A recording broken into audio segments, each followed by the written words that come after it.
Hello, happy Homebrew Wednesday. I'm going to try my Mosaic Simcoe Pale Ale that I had oat malt. It's been in the bottle now for 2.5 weeks, so I've had a few already. It's quite nice.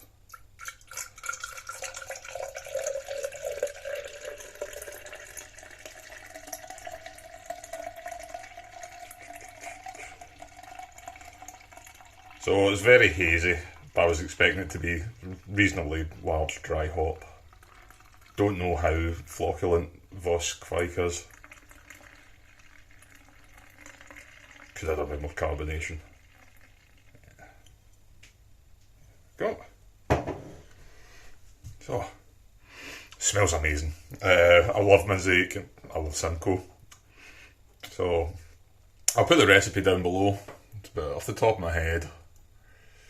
I think it was about an ounce of Simcoe to bitter at 60, then an ounce of Simcoe and an ounce of Mosaic at 15, same at flame out, same for a 3-day dry hop.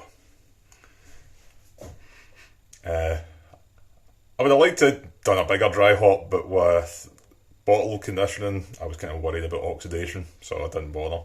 It is dark by design, so there's Chevalier malt is the base with some oat malt and crystal light, medium and dark.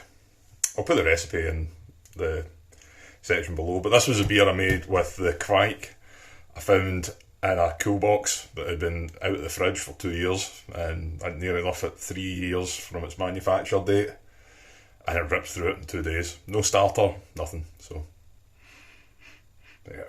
Beautiful smell. Loads of stone fruits. Yeah, almost like peach juice. Maybe some white nectarines, or satin peaches, something like that. Smells really fresh.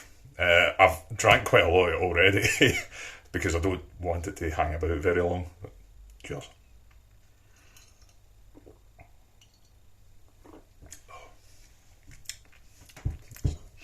Just like drinking fruit juice. It's fantastic. The only thing I'm unhappy about is the carbonation. And it doesn't seem to be getting much more. But I use those carbonation drops when I'm doing just sort of normal ales. And usually they're fine. But I do think some beers, they need to be in longer.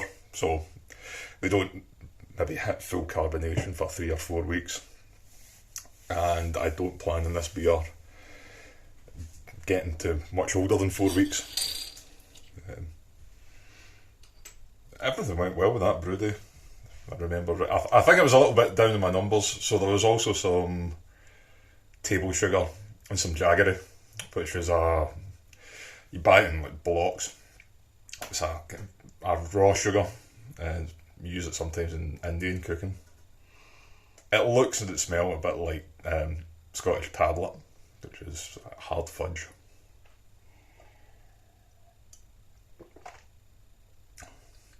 Yeah, bitterness is spot on. It's very juicy.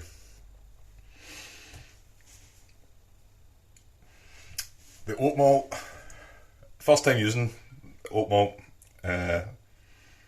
I might have used some in the bonus stout. I think I added a little bit in that, but this is the first proper use of it that I've had. I think it does add a little bit to the mouthfeel. I mean, I did say I added some table sugar, but you're lucky if it was 100 grams, so I didn't have a lot. We tend not to use sugar in our tea or coffee. I only ever really use it for bottle conditioning. So bottle priming, should I say, bulk priming. What tends to happen is we have loads of sugar, and then I go to their batch prime. I go to boil up some, and there's nearly bugger all left. So that was one of these occasions where I was needing sugar and there wasn't a lot left. Nice. Changed the layout in the shed, as discussed in the last few times. So I'm just trying to get stuff moved back in. I'll show you around. So, before I had two of those kind of cheapish garage shelving units. And they were flimsy, and none of the shelves were at the right height for me, and everything about it was just annoying, and I always felt like it was ready to tip. So, they're gone. We've got a couple of double units. My dad, who's a builder, was able to salvage a great big worktop. So I now have loads of floor space, because I could get rid of the desk that was there. I've got working space. Yeah. Started to put shelves up. Don't know if you can, yeah. Looks like a bit of an optical illusion, but I assure you that shelf is perfectly level, and it is everything else about the shed that is off. It's a sloped roof, so that's the... yeah, it looks terrible, but that is unbelievable. Yeah, near enough. That's as level as I'll ever get it. Yeah. And I have these shelves that came off an old desk unit, and I'm going to put those all the way along here, and I think it stops probably about that hole in the wall. That was probably me when I was checking the length. It might even be a wee bit shorter. So it leaves the fan clear. Also now the fuse box is tucked away under the worktop, so don't need to worry about the fan dripping on that. Got to get a little bit of perspex or something to make a cover over, or a roof for the plugs. So yeah, I'm really happy now that the space, I think it's a bit better.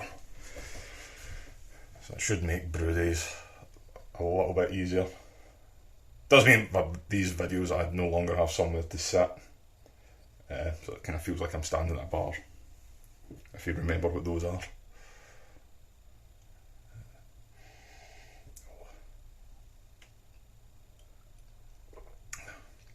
It's not the prettiest beer I've ever made, but it's very nice. So yeah, there was no video last week, and I'm probably still going to number this Homebrew Wednesday, I think 7, because I did film one last week, and I do intend to put it up, but it was after an unfortunate brew day, so I have a lot of naughty words to edit out. I wouldn't normally bother, but I think I did go over the top of it. I was quite peeved. So yeah, I will post that at some point once I can be bothered editing. Next brew, because that was the Hefeweizen that failed. Next brew I think is going to be the Kolsch, and it will be next weekend. I think by then I'll have the shelves up, I'll have everything in here all kitted out. Oh, I forgot to bring in, I got an additional filter for the Grainfather after last week's debacle. It's for that back brewing in Italy. So it's fine, it's quite flimsy, but it sits on top of the bottom plate, and the gasket goes around the bottom plate and this additional filter. So I'm worried it'll cause issues with the recirculation. I'm slightly worried it could possibly cause issues with the sparge. But I think it's worth a go, see what happens. So I'll use that next brew day. I've still got some of the shit that's burnt onto the Grainfather from the last brew day to clean off. Not much. I was waiting for some barkeeper's friend arriving. I need to give it another scrub. But what I might do is put it through another cleaning cycle with the new filter, and just to make sure there's any like machine oil or crap from the manufacturing, get that off. Yeah, so looking forward to giving it a try. The item itself wasn't very expensive, but shipping, because it was coming through the EU, the shipping was extortionate. I think it was about €15 for the filter, €25 for the delivery. But if it prevents me binning a future brew, even if it just stops one or two future catastrophes, it'll be worth it. Because yeah, even though I didn't get all the way, I didn't even get to the boil, the brew day still took roughly the same length of time because of the cleaning.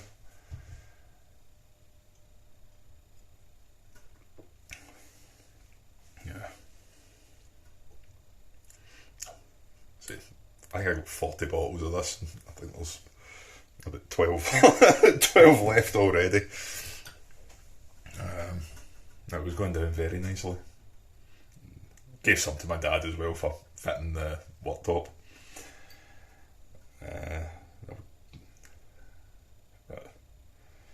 Yeah, pleased with that. So I've got another pack of the 3-year-old Kveik, and I'm going to do the same again. This next time though, I might try and salvage a little bit at the end. I've never tried that with Kveik. I know I see other people that you can just dry it out. Didn't do it with this beer because of the dry hop. Didn't want to get in all the hop matter. But I think even if I don't do drying it, I'll keep a couple of teaspoonfuls of the slurry and chuck it into another beer. But that's my first time using Voss, and I'm very pleased with it. I read that some Kveiks need to be careful with the bittering. It's not made this overly bitter. Get a bit of the sort of mandarin fruitiness, which I think's from the Kveik, on top of the stone fruits from the Mosaic. And with no starter, it still ripped through that in, I think it was 3 days. I think I might have gave it 4, because the first 24 hours I actually thought it was dead. And then I came out the next day and through the actual walls of the fermenter, not a clear fermenter, like one of the white plastic fermenters, I could see the rafts going up and down. So yeah, it done its job after a hard life. Yeah. Well, that was something that bugged me, that failed brew day. I had to put my yeast down the drain. I'd made a starter and I was in a bit of a strop. So rather than going and cleaning like a jam jar and sanitising it and storing it in there in the fridge for a little while, I just turfed it.